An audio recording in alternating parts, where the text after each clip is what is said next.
अस्सलामु अलैकुम प्यारे दोस्तों, आज हम आपको इस वीडियो में एक मियाँ बीवी की बेइंतहा मोहब्बत का वाक़या सुनाने वाले हैं।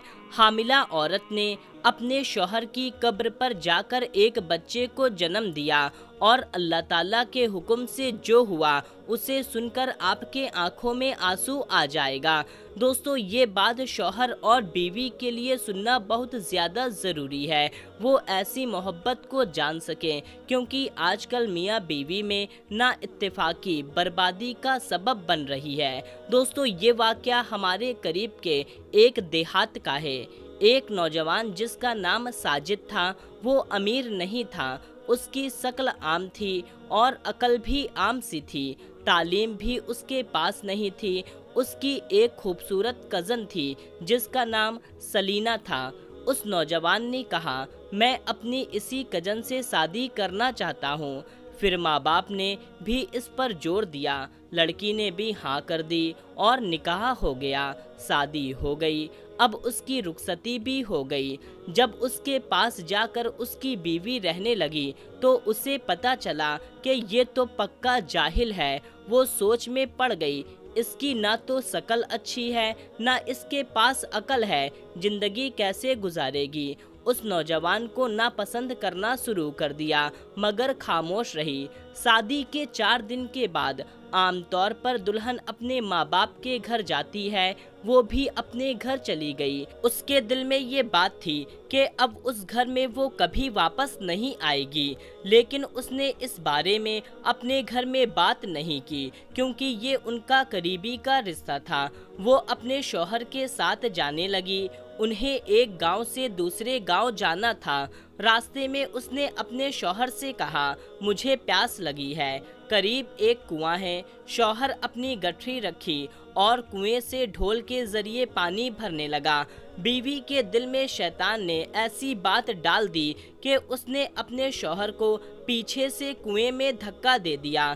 जब उसने धक्का दिया तो शौहर कुएं में जा गिरा। बीवी ने सोचा, अब ये तो मर जाएगा, अब तो इससे हमेशा के लिए मेरी जान छूट जाएगी।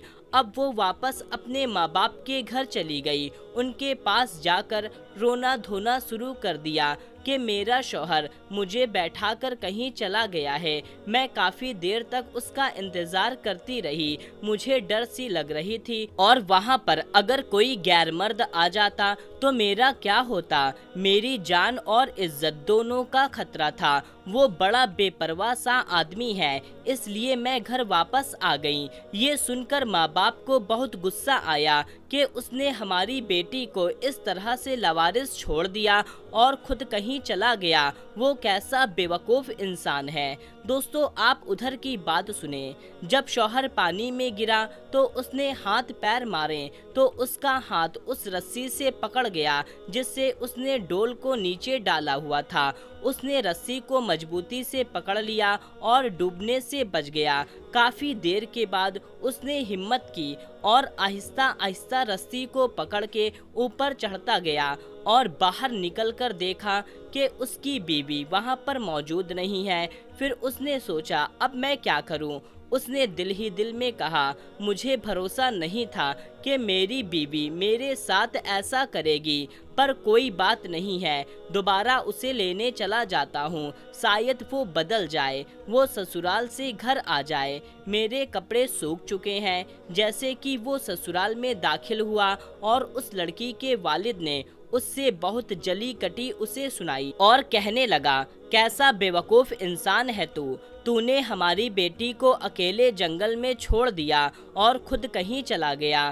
तू कैसा बेपरवाह है, तुझे कुछ भी ख्याल नहीं आया। मैंने जो कुछ कहा उसने खामोशी के साथ सुना और बोला, हाँ, मुझसे बहुत बड़ी गलती हुई है।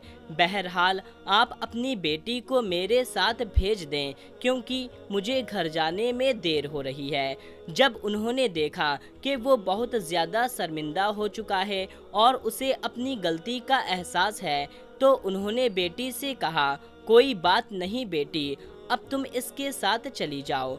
तो बेटी उसके साथ चली गई, मगर उसके दिल में एक बात आने लगी, ये अनपढ़ सा, बेअकल और इसकी शक्ल अच्छी नहीं थी, لیکن اس نے میرے ماں باپ کے سامنے میرے عیب چھپا لیے۔ اس کا دل بہت بڑا ہے، اگر یہ میرے ماں باپ کے سامنے میری حرکت کھول دیتا تو میں اپنے ماں باپ کو اپنا چہرہ دکھانے کے لائق نہ بچتی۔ دوستو، اس بات کو لے کر کے اس لڑکی کے دل میں اپنے شوہر کے لیے محبت پیدا ہو گئی۔ وہ اپنے کیے پر شرمندہ ہوئی، سچے دل سے اپنے شوہر کو اپنا لیا۔ جب شوہر نے دیکھا کہ اس کی بیوی شرمندگی کا اظہار کر رہی ہے، اس کے دل میں اس بات کو لے کر بہت زیادہ شرمندگی ہے اور اس نے اس واقعے کے بعد زیادہ تبدیلی آئی ہے، تو اس کے شوہر نے بھی اسے معاف کر دیا اور دونوں میں بے انتہا محبت پیدا ہو گئی۔ ایک دن ایسا وقت آیا کہ دونوں ایک دوسرے کے بنا سانس بھی نہیں لے سکتے تھے، اور اسی طرح سے 5 سال بیت گئے اور دونوں کو پتہ بھی نہیں چلا کہ یہ سال کیسے بیت گئے۔ دونوں کی زندگی میں صرف کمی تھی تو ایک اولاد کی تھی۔ ان دونوں کو اولاد کی بے انتہا خواہش تھی، مگر ہر ممکن کوشش کے بعد بھی اللہ تعالیٰ نے انہیں اولاد سے نہیں نوازا تھا۔ پھر ایک دن اللہ نے ان کی یہ دعا بھی سن لی۔ وہ دن ان دونوں کے لیے بہت ہی زیادہ خوشی کا تھا۔ شالینا کو معلوم ہوا کہ وہ حاملہ ہے تو ان دونوں کو لگا کہ ان کی زندگی مکمل ہو گئی ہے، لیکن اللہ کو شاید کچھ اور ہی منظور تھا۔ 6 مہینے کے بعد اس کے شوہر کا انتقال ہو گیا۔ ایک اچانک کی موت تھی۔ شالینا کو لگا کہ جیسے اس کے اوپر قیامت ٹوٹ گئی ہے، اس کی پوری زندگی برباد ہو چکی ہے۔ اپنے شادی کے بعد وہ جسے مار دینا چاہتی تھی، اب اسے ایسا لگ رہا تھا کہ اب اس کے موت کے بعد وہ بھی جی نہیں پائے گی، مگر جینے کی آس اس کی کوکھ میں پل رہی تھی۔ ان دونوں کی محبت کی نشانی اس کو دنیا میں لانا تھا، بلکہ اسے اکیلا پروان چڑھانا تھا۔ ساجد کو گاؤں کے قبرستان میں دفن کیا گیا۔ اس کے قبر پر سالینا روز جایا کرتی تھی۔ قبر پر قرآن کی تلاوت کرنا اس کا معمول سا بن گیا تھا۔ کوئی بھی دن ایسا نہ تھا جب وہ ساجد سے ملنے اس کے قبر پر نہ جا سکی۔ اسی طرح سے کرتے ہوئے 9 مہینے گزر گئے اور وہ وقت بھی قریب آیا جب اس کا بچہ دنیا میں آ سکتا تھا۔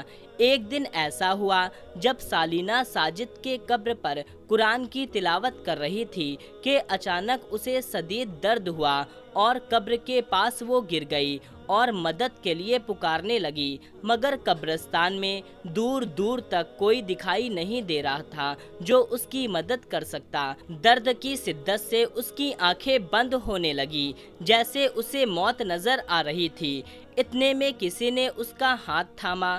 بند ہوتی ہوئی آنکھوں سے اس نے دیکھا کہ وہ کوئی اور نہیں بلکہ ساجد تھا۔ اسے دیکھ کر وہ رونے لگی اور کہنے لگی، مجھے معاف کر دینا ساجد، میں تمہاری آخری نشانی اس دنیا میں لانے سے پہلے مر رہی ہوں۔ ساجد نے پیار سے اس کے ماتھے کو سہرایا اور اسے اٹھا کر چل پڑا۔ جب اسے ہوش آیا تو دوستو وہ اجنبی جگہ تھی اور اسے بچے کی رونے کی آواز سنائی دے رہی تھی۔ وہ کچھ سمجھ نہیں پا رہی تھی تو اس نے ساجد کو پکارا۔ ایک عورت اس کے قریب آئی اور بولی، بیٹی مبارک ہو، اللہ نے تمہیں بیٹا عطا کیا ہے۔ شالینا نے فوراً پوچھا، میں کہاں ہوں؟ اس عورت نے بتایا کہ تم بہت بری حالت میں تھی، تمہیں میرے پاس کوئی شخص چھوڑ کر گیا ہے۔ میں گاؤں کی دائی ہوں، دائی کا کام کرتی ہوں۔ ٹھیک وقت پر تم یہاں آ گئی، ورنہ تمہاری اور تمہارے بیٹے کی زندگی جا سکتی تھی۔ شالینا نے پوچھا، وہ شخص کون تھا؟ اس نے کچھ نہیں بتایا بلکہ اپنا چہرہ چادر سے ڈھاکا ہوا تھا۔ پیارے دوستو، وہ شخص کون تھا؟ ساجد تھا یا کوئی اور؟ یہ بات شالینا کو آج تک معلوم نہ ہو سکی۔ وہ شخص جو بھی تھا اللہ کی طرف سے بھیجا ہوا بندہ تھا۔ سالینا نے اپنے بیٹے کو دیکھ کر اسے سینے سے لگا لیا اور پھوٹ پھوٹ کر رونے لگی اور اللہ تعالیٰ کا شکر ادا کیا۔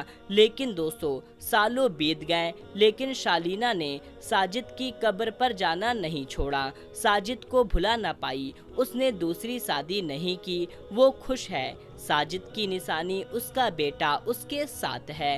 प्यारे दोस्तों, आज की ये वीडियो आपको कैसी लगी कमेंट बॉक्स में हमें ज़रूर बताएं और हमारे इस चैनल को सब्सक्राइब कर लें और इस वीडियो को लाइक कर दें। मिलते हैं तब तक के लिए अस्सलामु अलैकुम, अल्लाह हाफिज़।